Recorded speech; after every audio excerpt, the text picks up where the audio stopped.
Buenos días, mi nombre es Carlos Freddy Cornejo Cardeña y este es mi proyecto integrador para la materia de Introducción a Derecho. Mi matrícula es CTM 099687. Soy de Mérida, Yucatán. Y bien, para empezar, el primer punto me indica que explique con mis propias palabras algunos conceptos. El Estado es una organización política que tiene el poder de gobernar un territorio y a las personas que viven dentro de él. Y está compuesto por instituciones como el gobierno, las leyes y la administración pública.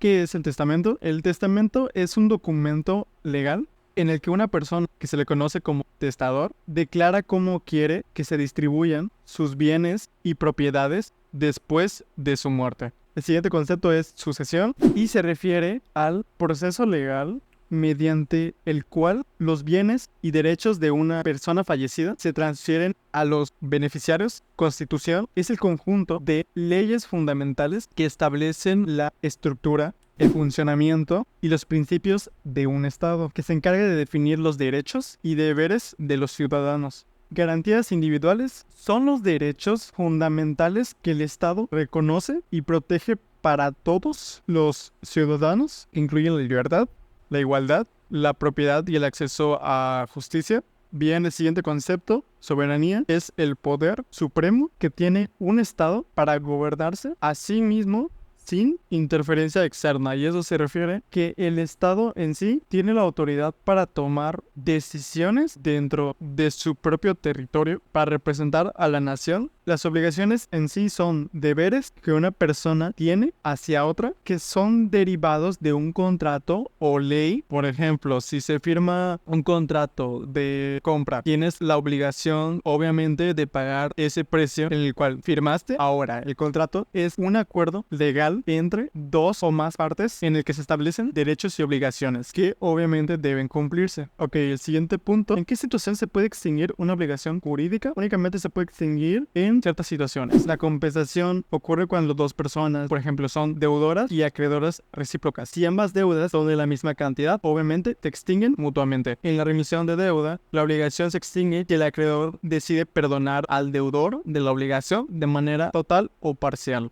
Por confusión, se produce cuando las cualidades del acreedor y deudor se reúnen en una misma persona. Por ejemplo, si alguien hereda una deuda que tenía con algún fallecido, al ser ahora el acreedor y deudor al mismo tiempo, la obligación se extingue. Bien, tercer punto. ¿Qué situaciones se evitan con la firma de un contrato de compraventa de un bien inmueble? Falsas expectativas, ya que en términos de la transacción evita tener un malentendido sobre el precio, las condiciones de pago, los plazos de entrega. En disputas sobre la propiedad, garantiza que el vendedor es legítimo propietario y tiene el derecho de vender el inmueble, obviamente evitando así conflictos legales, fraude. Reduce el riesgo del fraude al documentar la transacción de manera legal y formal. El siguiente punto menciona algunas situaciones reales en las que no se firma un contrato, pero que sea importante que se aplique. Ok, en el cuidado de mascotas, cuando se encarga a alguien del cuidado de una mascota, por ejemplo, durante un viaje, un contrato puede aclarar responsabilidades sobre el tipo de alimentación, atenciones médicas, al compartir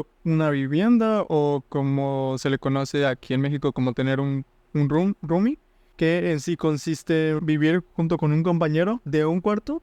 Sin un contrato puede llevar muchos desacuerdos sobre el pago de servicios o incluso hasta en el reparto de tareas domésticas. Ahí sí se puede presentar un problema y es necesario que se aplique un contrato como tal.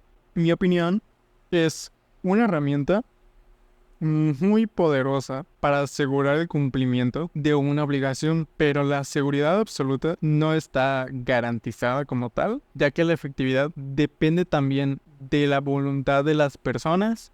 Es muy importante, la verdad, es que sí te puede ayudar en varios puntos. Parece que no, hay mucha gente que no le da mucha importancia, pero realmente sí es muy buena idea tener como tal un documento legal que te valide alguna actividad que vayas a hacer junto con otra persona y que sea lo más legal posible.